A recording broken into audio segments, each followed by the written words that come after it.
Viswanath and sons படத்தோட வசூல் பாத்தீங்கன்னா 200 கோடியை கடந்துடுச்சுட்டு படக்குழு அறிவிச்சிருக்காங்க.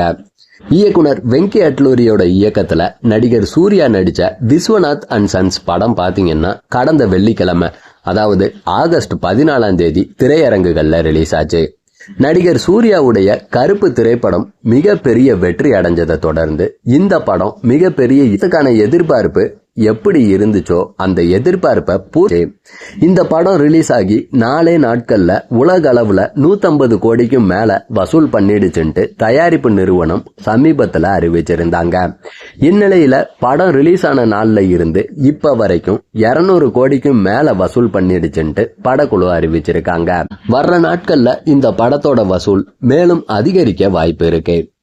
முன்னதா சூர்யா நடிப்புல கடந்த மே 15 ரிலீஸ் ஆன கருப்பு திரைப்படம் பாத்தீங்கன்னா திரையரங்குகள்ல 100 நாளை நிறைவு பண்ணிடுச்சுட்டு தயாரிப்பு நிறுவனம் போஸ்டரை வெளியிட்டு அறிவிச்சிருந்தாங்க.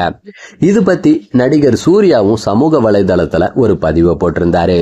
அந்த பதிவுல பாத்தீங்கன்னா, கண்ணுங்களா, செல்லங்களா, சாமிகளா, கருப்பு திரைப்படத்தை உங்க சொந்த படமா ஏத்துக்கிட்டு கொண்டாடுனதுக்கு கோடான கோடி நன்றிகள்.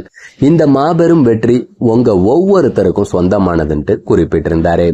அதே போல நம்ம இயக்குனர் RJ பாலாஜியும் ஒரு பதிவை போட்டிருந்தாரு.